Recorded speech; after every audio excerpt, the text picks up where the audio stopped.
Okay, I'll call us back to order. We now go to the Lake Whatcom Reservoir Natural Resources Committee. Dan Hamill's the chair. Thank you, Gene. I'm joined today with fellow committee members Pinky Vargas and Jack Weiss. We have two items in front of us today, an informational presentation by the Watershed Advisory Board and a presentation on the Lake Whatcom Management Program 5-year plan. And up for the Watershed Advisory Board is Iris Mauti-Gibson. I'd also like to introduce a couple of the other Watershed Advisory Board members. Alfred Arkley's here and Christina McGinnis. Did I miss anybody else? Yeah, so. Thank you.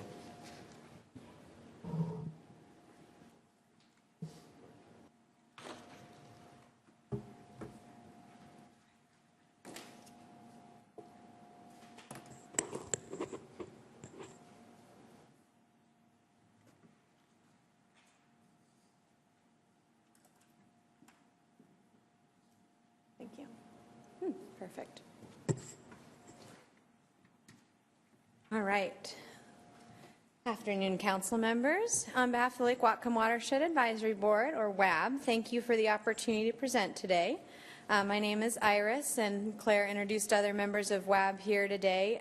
So if you have any questions afterward, myself or or Alfred or Christina or Claire could probably answer those questions as well.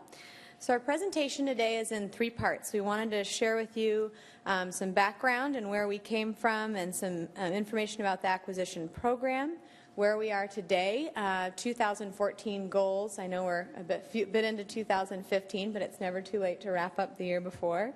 And then most importantly, our priorities for 2015 and some opportunities to collaborate in this coming year and beyond.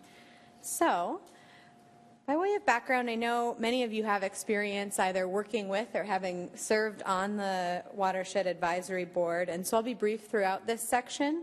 The background was included in council packets for newer council members and curious community members, so I do encourage folks to take time to read through this presentation and parts that we may skip, and feel free to reach out to us with questions. So the purpose of WAB is to protect, clean, and restore the watershed. We do this by advising the city on both land acquisition and land maintenance. The second part of our purpose speaks to the collaborative nature of the relationship that the Watershed Advisory Board has with the city and with the county in many ways. And here's our current board membership. For the public, I'd like to make note that there are currently vacancies on the Watershed Advisory Board. Application information can be found on the city website under Government and Public Involvement. So starting with a timeline, I know we won't spend as much time detailing this as we'd like to today. So I encourage you again to look through this timeline at some of the details. Some key takeaways that I think are really important for us to communicate to you and to the community are that there are folks who've served on WAB and been players with the Watershed Advisory Board over the year who now have roles such as Red Brown on the County Council, folks within the legal community that can continue to grow that partnership with the Watershed Advisory Board. Another important takeaway to look to consider as you look through this timeline are the points at which we've proposed ordinances for fee increases to the city, and to consider how those fee increases have helped to grow the acquisition program. So, an introduction for property acquisition. I wanted to share a little information about the selection criteria, the acquisition strategy, and where we currently are with protected properties within the watershed. So selection criteria, as you know, the criteria for selection as well as the strategy is something that has been an area of collaboration between WAB and the city. And the selection criteria ratings include density potential, slope and physical features, proximity to the lake, and the parcel's potential for water quality benefit. And I kind of consider the acquisition strategy twofold. We have the bang for the buck getting the largest, obtaining the largest property with the most development potential, and then that efficiency and effectiveness of considering land that is near or adjacent to protected lands as well as sensitive areas. So where we are today, some of our actions and outcomes as well as where we are with our protected properties. We had 4 goals in 2014. We had the stormwater projects, BPA easements, watershed and the watershed property specialist position, as well as our general property acquisition goals. So here's a graph that of the land area totals within the watershed. And now this has been a very confusing process even for WAB to come up with the best way to disseminate information to the public about developable land within the watershed, what's currently protected, and what land is left for us to protect. And so I'll do my best to explain how we came up with this graph. And if you have any questions, this would be an area where I think further discussion could be had. So of the land total in the watershed, developable land includes developed land, undeveloped residential, rural forestry, which has a 1 in 20 acre developable potential, and protected land. These 4 areas make up 42% of the watershed. A few important takeaways here that I'd like to share are that, as you can see, the reconveyance is about 25% of the land area total. And so, as we've all been talking about, the county parks will play a large role in managing this land going forward. I also want to make note of the private property area, and this brings us to why we feel that stormwater is so important for moving forward in watershed protection, and these residential retrofits are really important to protecting the watershed.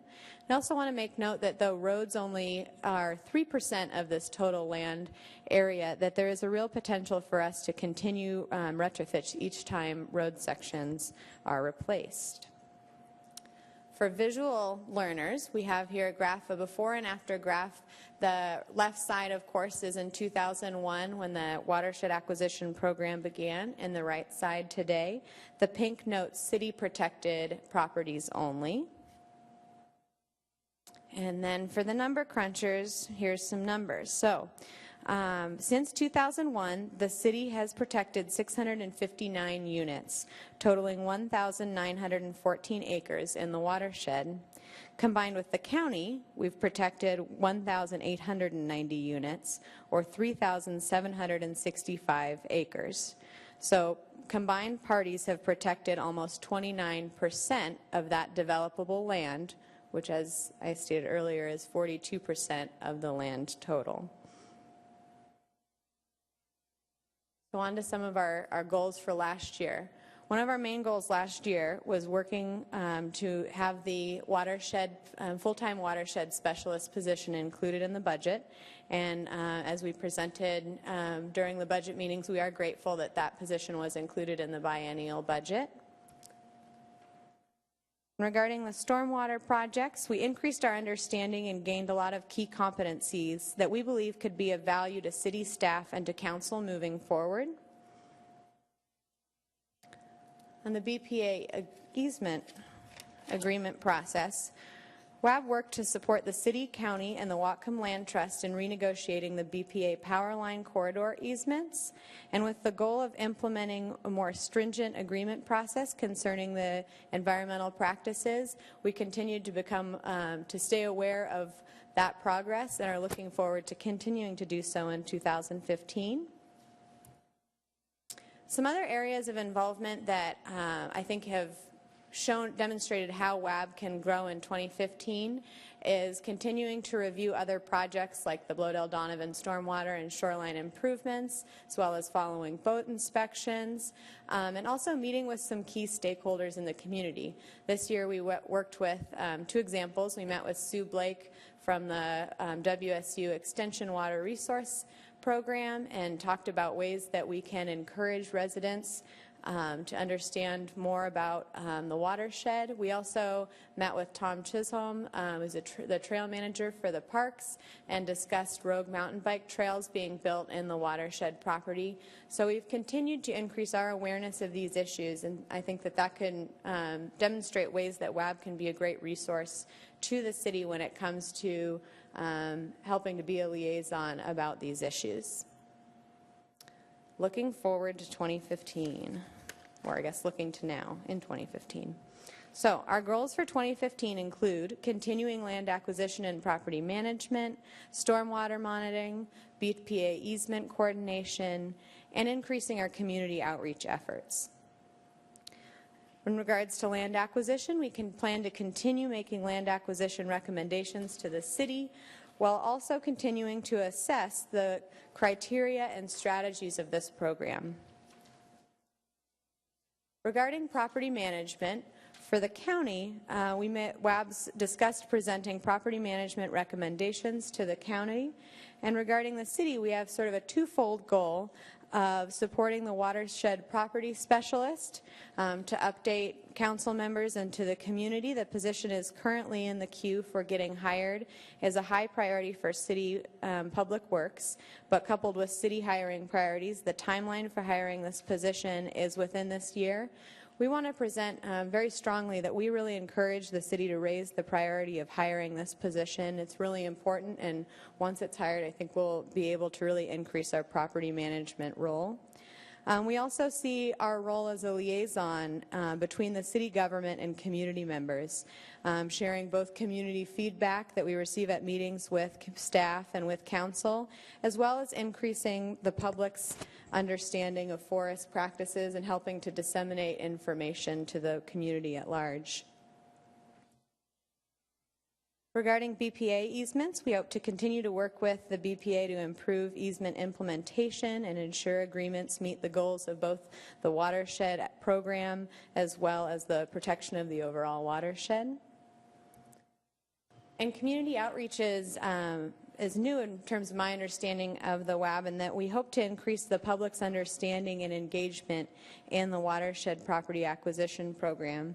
Some specific projects that we've discussed include improving the public interface, such as our website, and trying to help put together the information. Right now, if you go to the city website, there's several different watershed-related pages, and we're interested in finding ways to help the city more clearly and easily make information accessible to the community about the watershed and protection of the watershed. We're also interested in providing residents information through mailings and for new residents, including rental residents. We're also interested in improving or ramping up opportunities to participate in public and community events such as the Whatcom Water Week, ramping up stewardship programs such for watershed residents, and also continuing to encourage funds and property donations to the watershed program. In regards to stormwater, we hope to continue to increase our understanding of projects and criteria, as well as supporting the city in the residential retrofit program, previously the HIP program. That's a bit about where we've come from and what we've done this year and what we hope to do in the future. I really want to thank, on behalf of all of our board members, extend our gratitude to the city for supporting the public's involvement in the watershed acquisition program. There are many ways in which the Watershed Advisory Board's role can continue to grow and have a positive impact on the protection of our watershed. And we hope that you will continue to encourage that growth and to seek new ways to utilize our expertise and our passion.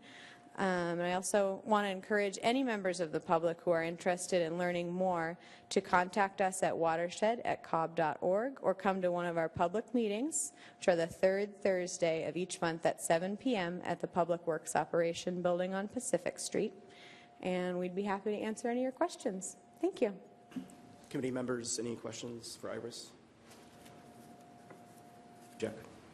Thank you, Iris, for the presentation. I was wondering, either you or Claire might be able to answer this. Is there like a companion pie chart to the one that you showed in the graphics, with the use designation of what the estimated phosphorus contribution is for each one of those different segments? No, there's not. That would It be took a while helpful to in make the- this one. But that would be.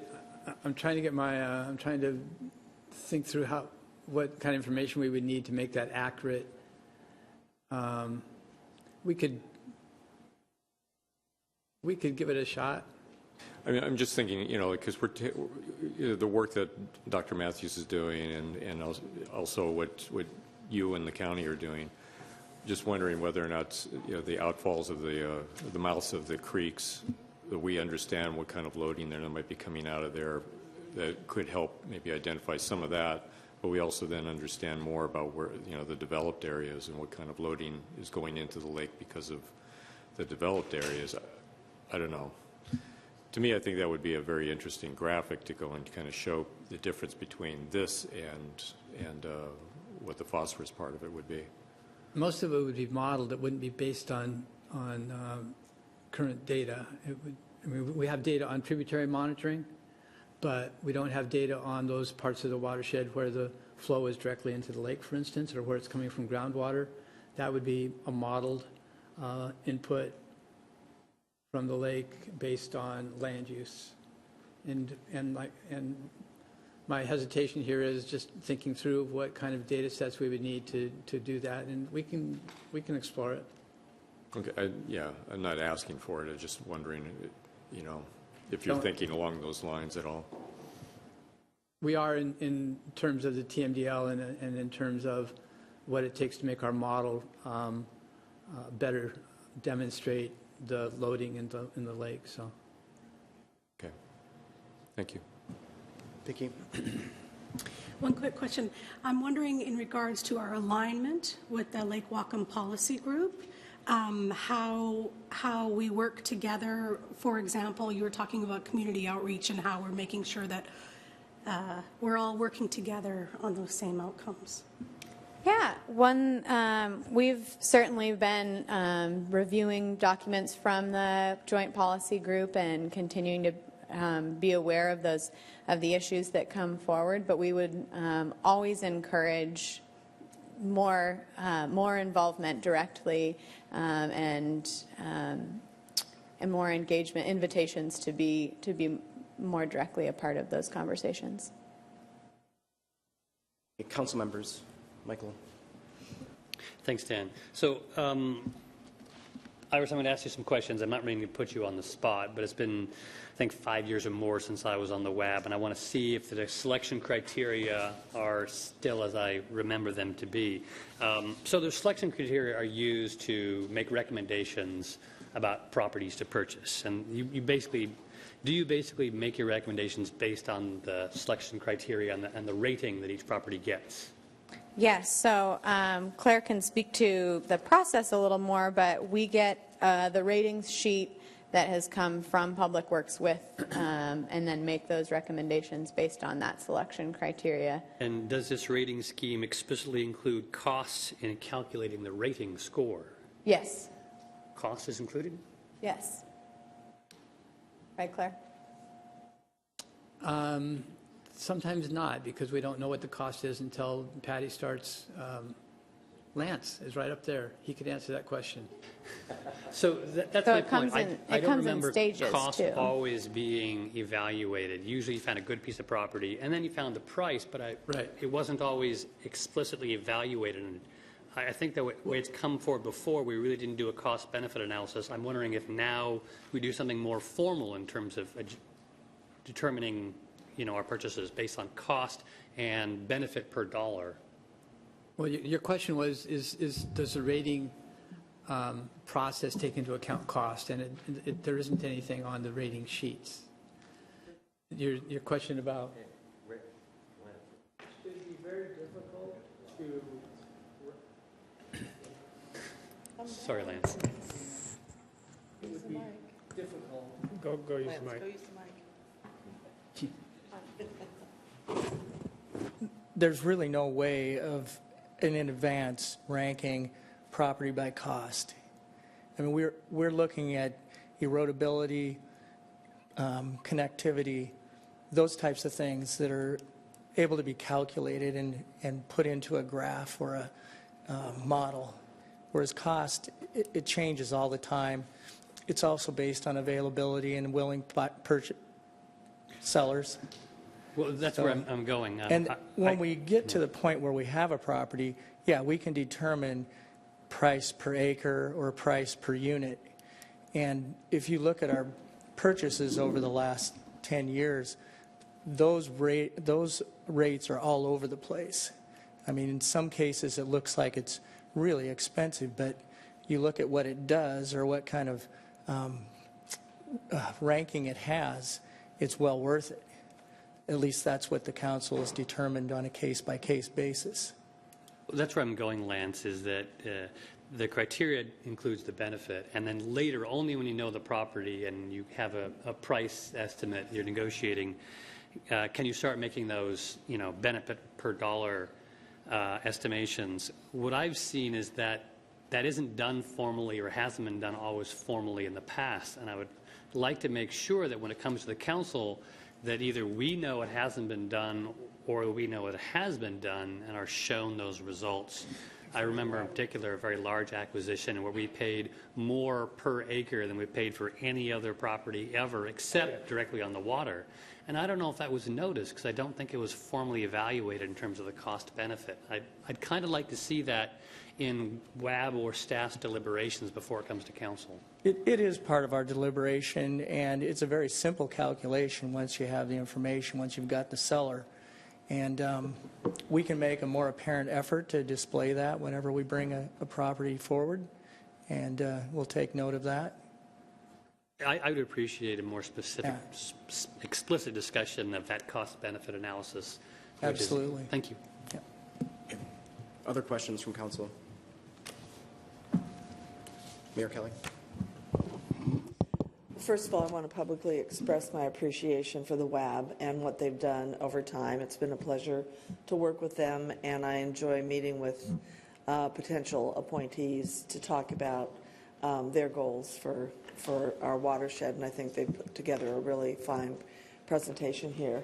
A couple of the things that came up that may be helpful are on the communication side. I think that the fact that we have a full-time communications director now might be an opportunity to coordinate messages that you want to get out through Public Works, and then working with Vanessa, see what our citywide communications and what our department-focused communications to go to the community. Gina and I just sent out another state of the, well, anyway, it had his pretty picture on it. State of the, mine too. Consumer confidence report. So, we try to do some of those things too, but I think some of your ideas might be well worth pursuing. And then the other thing is we're happy always as a city, either through the mayor's office or through the council, to pass on any recommendations you have to any other governments. Obviously, you can talk to all the different levels of government too as individuals, but the advisory nature of WAB to the mayor and to the city council, I think that there's some strength in using all of our voices to let other levels of government know how important what we're suggesting is. So the city administration, I'm sure the council is open and anxious to help get that message out to other levels of government. Thank you. You're welcome. Other questions? Roxanne. Well, we also just learned that there are going to be many vacancies coming up on the Watershed Advisory Board, and I just want to say to our community as a whole, if you care about drinking water, which we all should, I encourage you to get involved with this board because it's a great opportunity to really help out. And I also want to thank the WAB for all of the work that they do, especially as it pertains to community outreach. far too many times am I in our community and I hear people say nobody's doing anything about our drinking water. And I'm on the side of understanding all the blessings that we've given to protect this land, all the work that we're going to do for stormwater and so on. So I really hope we can work with the WAB and with our city to really get the word out about everything we're doing to protect that drinking water. And how they can be involved in that protection. Great. Any other questions or comments? Okay, seeing none, I'll take us to item 2. Thank you, Iris, for that presentation. That's great. Second item is the presentation of the 5-year plan for Lake Whatcom Management Program. Claire Fogelsong.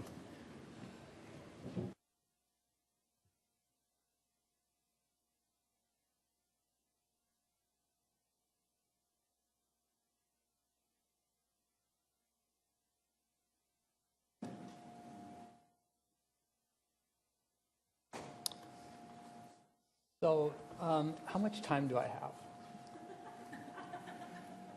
Let's look on, I think you have 15 minutes. Okay. So the purpose of this presentation is to introduce the council to the Lake Whatcom Management Plan work program for 2015-19 and to sort of prep you for your joint councils meeting on April 22nd, at which you'll be asked to approve this plan and move it forward so that staff can continue to implement it. My remarks today, well, first I'd like to introduce, we have a couple of members of the county side of the staffing. Gary and Kirk are up there. And they're here to show the support we have and the relationships that we have with the city and county staff and the good working relationships we have with them. I'd also like to say that this is not a TMDL response plan. This is a comprehensive view of all of the programs that are going on in the watershed, and it includes some of the actions that I'm sure will be in the TMDL response plan when that gets developed. So I'm going to cruise through this very fast, just so you get an understanding of what it looks like. And, oh, golly. Oh, good, okay. The normal introduction stuff. Can we get lights? The work plan is, as in the past, divided up into program areas. And included in those program areas are objectives. And this is an example of a program area page. There's an objective up in the top. There's the leads or the partners. We have the cost estimate in the right-hand corner. And then we have categories of actions and actions underneath those. Also included are performance measures and resources. Each program area is organized in this fashion, and some of them are small and some of them are multi-paged. The stormwater section is one of the larger ones. It's broken up into capital facilities, residential stormwater projects, which is a continuation of the homeowner incentive program, public and private facilities. And it's notable here that we have changed some of the program areas, modified them, and eliminated some. This is an example of one that we eliminated, and it ended up, the tasks ended up in stormwater. We eliminated enforcement because most, if not all, of the enforcement actions that had anything to do with water quality were actually taken care of under a stormwater program. So instead of having a separate program area for enforcement, we've now subsumed that into the stormwater section. Development review and community education, and this is also notable. Each or most of the program areas have a education component to them. And you'll see here community education and engagement for the stormwater section. We have also responded to the comments we received during the comment period that people wanted to see the education elements brought together. So we also have an education program area, and I'll show you that in the end here. And you can see that we brought all of the actions from each program area together into that education program area. It's a bit clunky, but it's a good way to cross-reference the actions and put them all in one place. So I'm going to leave some time for questions. So I'm going to zip through this. Monitoring and data is now a little bit more streamlined. It has lake, tributary, and stormwater monitoring, load and response models. This is where we do the work to make sure that our modeling efforts that will feed into the TMDL, for instance, have the data they need to be improving on previous models. Land use is another one that has changed a bit. We've added forestry to this section, and it also has the development, what it used to have, which was the development activities. Oops, sorry, going the wrong way there. Hazardous materials has been pared down to its essentials. Recreation has changed a bit because of the county's reconveyance, and so they're paying a lot more attention to the recreational activities and opportunities there. This section has an objective that is, at first glance, somewhat at odds with the main objectives of most of the other program areas, which is to protect water quality. This is to promote recreational opportunities that are consistent with water quality goals. This is carried forward from 1992 when these goals and objectives were first put together. It was important to promote the recreational benefits of the watershed. We've carried it forward, and with a lot of focus on consistency with water quality goals. Aquatic invasive species program, you're all familiar with that. It's in its fourth year, and we're just getting that up and running. We have training for the inspectors going on today, actually. Utilities and transportation, a bit different. We've also combined a couple of program areas into this section. Transportation was its own program area up until this year. One of the comments, or several of the comments we received, had a lot to do with whether or not we were tracking and understanding the inputs from the Middle Fork into the lake, the phosphorus input. And 8.1 here is aimed at doing that very thing, which is to assess the whole water infrastructure, water supply system, and to come up with some recommendations based on that study. This is education. This first page are those activities that are lake-wide, they're program area-wide, they're not specific to any particular program area. Maintaining databases, providing introductory education to new homeowners and things like that. The next 3 pages are where I mentioned we brought all the education activities together into this section sort of as a cross-reference. And you'll see that land preservation has one, stormwater has quite a few, monitoring and data has one, and so on.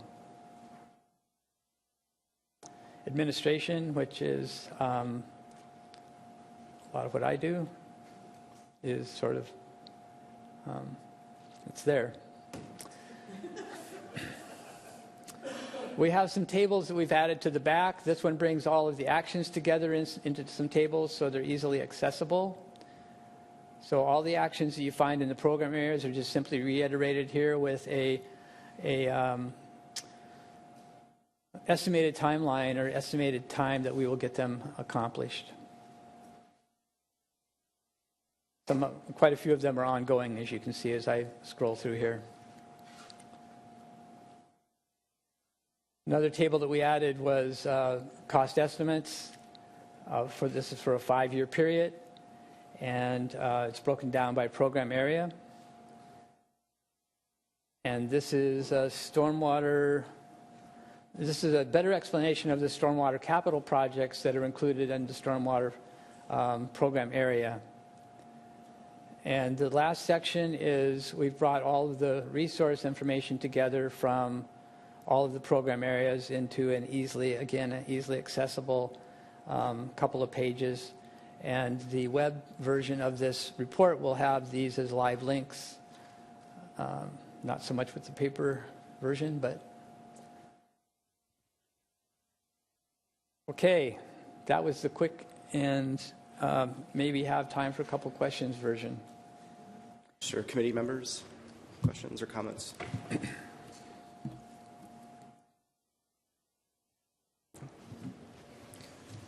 Michael? Claire, could you turn to one of the tables there at the end, the itty-bitty one, where you look at the stormwater capital projects? I'm trying to figure out if I'm reading this correctly. No one can read it, but Yes, well, the lowest number on the furthest right is the shared commitment to the residential retrofit program, 1.75 million. That's for all 5 years combined? yes. Okay, so above that, which also no one can read, it shows that both the city and the county are contributing, again, around 900,000, and that's for the non-residential, kind of the public worksy kind of projects. Those are for the capital projects. Okay, I'm just trying to figure out our actual annual spending. It looks like it's a little over $1 million, maybe 1.1 million for each jurisdiction annually, if you averaged it. That's my understanding. Okay, thank you very much. Other questions? Jack, then Pinky. So I guess this is maybe more for Ted, because I had, and John, because I had given a request for information. You got it. Great. Good for you, John.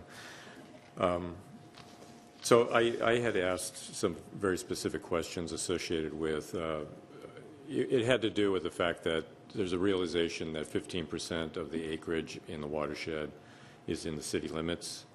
23% of all of the developed units in the watershed are in the city limits. And 50% of the stormwater costs are being presented by, are being paid for by the city,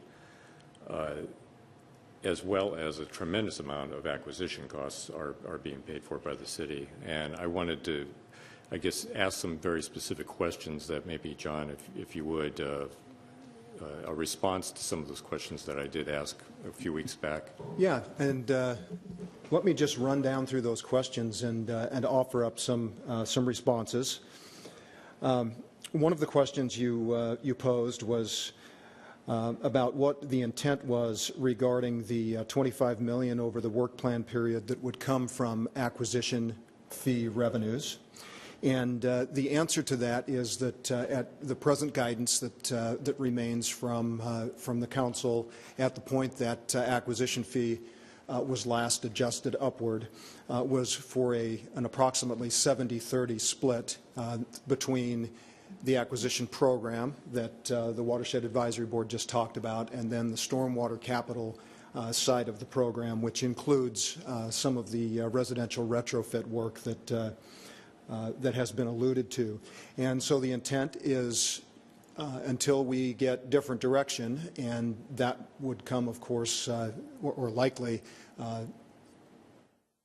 on the tail end of a proposal that would come once the TMDL is completed, and once we understand and see the debt roll-off that we've talked about in the past, there will be some opportunity for us to take another look at how that money is allocated. But until then, the 70-30 split would be maintained.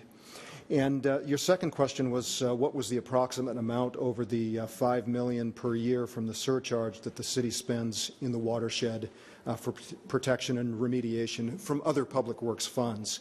And the answer to that question is about $2 million a year that comes from the water fund for the AIS program, from surface and stormwater capital funding for capital facilities, as well as a couple $100,000 a year from operations for their maintenance work. The third question you asked is what is the approximate breakdown of city, county, water district, and Sudden Valley Community Association contributions to that overall $45 million that this program will cost over 5 years. And the answer to that question is derived by taking that $45 million, subtracting out the approximately $15 million that comes from strictly for property acquisitions in the watershed, and arriving at a $30 million number, which is then split about 45, 45, 10 That is 45% county, 45% City of Bellingham, and 10% the Sudden Valley and the Water District. And yes, that's how that works out. So, and then there was, you asked a question about total impervious square footage of buildings, driveways, roads, and that sort of thing, and whether the city and the county have an equivalent understanding of those areas. And the answer is that yes, the city does have a record, has the ability to get that information. The county has similar information, although it is certainly not as readily available, nor is it in the same level of detail as the city's information. But that information is out there.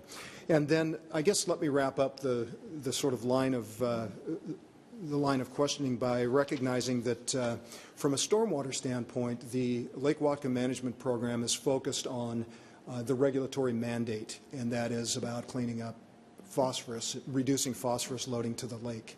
And it does so in a way that focuses very much on urban development. And when you look at the city and the county from the standpoint of urban development, the disparity that one might conclude just simply looking at a map is substantially less.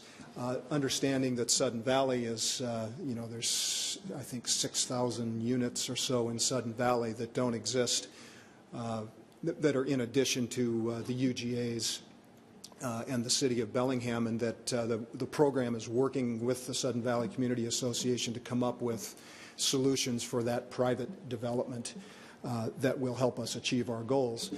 But looking strictly from an urban development standpoint, the work that the city and the county have to do are fairly similar. That is, arresting the movement of stormwater off of those developed landscapes, private properties, and infiltrating water from our roads and the like. So from that standpoint, it makes sense then that the contributions from both the city and the county would be there would be some parity between the two.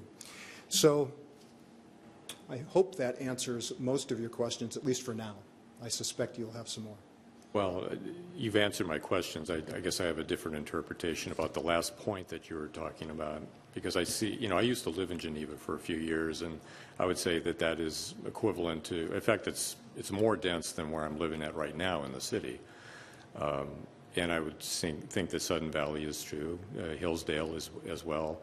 And thinking about the total unit count of those urbanized areas in the unincorporated area of the county, in our watershed, would present substantially more of an impact to the water, especially because there aren't as many opportunities to collect water in those areas as there possibly or potentially is within the city limits. And yet we're doing this 50-50 split of that, while the unit count seems to be 77-23. And to me, it just seems like, at least just strictly speaking, stormwater, there really isn't. And I'm talking to you, John, because of your new position that you got hired, and congratulations. But I would hope that you'd be able to take this issue of fairness between the city and how much we've been trying to protect its drinking water, and the impacts of all of the development that's happened in the unincorporated area over the years through many decisions that unfortunately were not very good ones, and that the attempt at trying to fix this, to remediate this, is going to be a very expensive one. But it seems like historically and also in the near future, the city is going to be having to spend a lot more money on trying to resolve this issue when we actually didn't create a majority of the problem.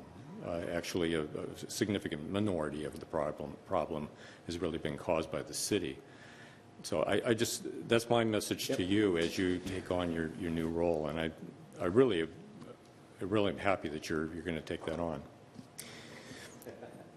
And I appreciate that, Jack. I do think it is important to recognize the movement that the county's made, and I think that right now the partnership between the county, the city, the district, and now the Sudden Valley Association is as strong as it's ever been. And if you look at the capital expenditures over, not just in this 5-year period, but over the last several years, the county really has contributed quite a bit to stormwater capital projects in the watershed. So I do think it's important to recognize that we're headed in the right direction, that the city and the county are working very well together. I think this 5-year program shows that moving forward. There's always more to be done, but the county has stepped up quite a bit and put quite a bit of capital money. In addition to that, when you look at the land use regulations, the changes that the county has made to their stormwater code, that really in terms of new development is on par with the city's Silver Beach ordinance.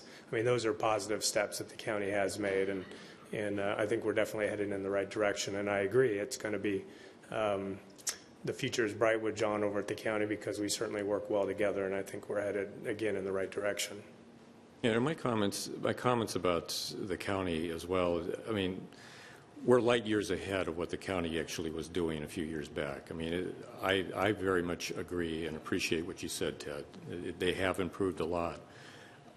What I'm trying to say, though, is that the nature of, or I guess the enormity of the problem that we have in trying to resolve the TMDL issue, it's going to be extremely expensive, and I just hope that the percentages will reflect the actual cause of the problem.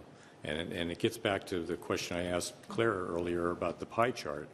You know, how much phosphorus is coming from these individual tracks? And, you know, I think the reconveyance is great, but how much is that compared to the 70, I don't know, we have 6,500 units, developed units, and 77% of that is in the county. How much phosphorus is coming from those units compared to the reconveyance, which I think is one of the best things that we've done for the watershed ever. Right, and that was a good question, and I think we will know more how to answer that in the coming months as we're looking at updating the models that attribute phosphorus loading to the different various land uses. I mean, that's something that, as Claire said, we look at the data that's available now versus the data that was available when the TMDL first came about. I mean, we're gaining more information. The model is becoming clearer, and I think we'll be able to provide a graph or a chart in the near future that will look something like what you asked for. Great, thanks. Pinky? Some of my questions were just answered, so, but I just did want to acknowledge all the work that you put into this, and the fact that we are getting better aligned with the county does make a difference, because if we're not doing the same thing all the way around, then that's a challenge.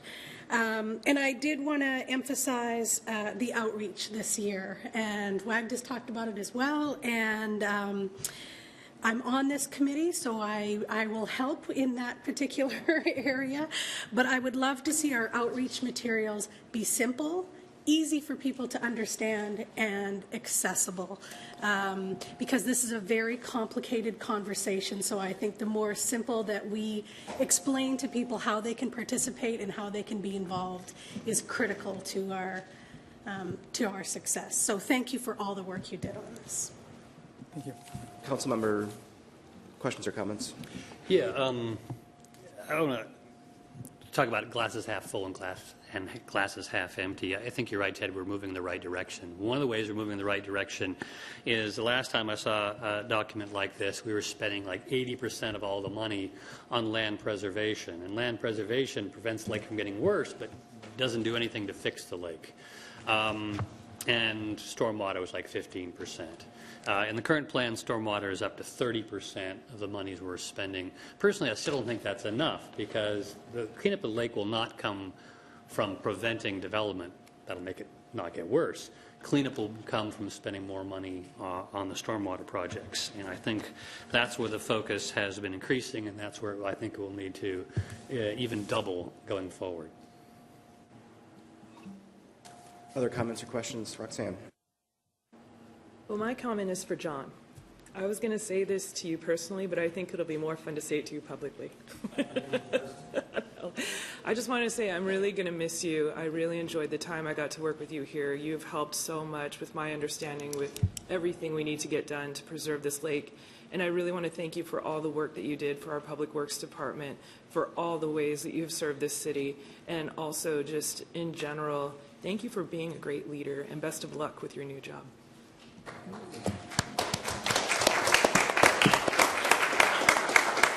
Actually, there's going to be an interlocal agreement between the city and the county to job share you, so that's down the road too. So, just to let you know that's coming. Other questions or comments from council? Okay, seeing none, end of committee. Thank you, Dan. We'll now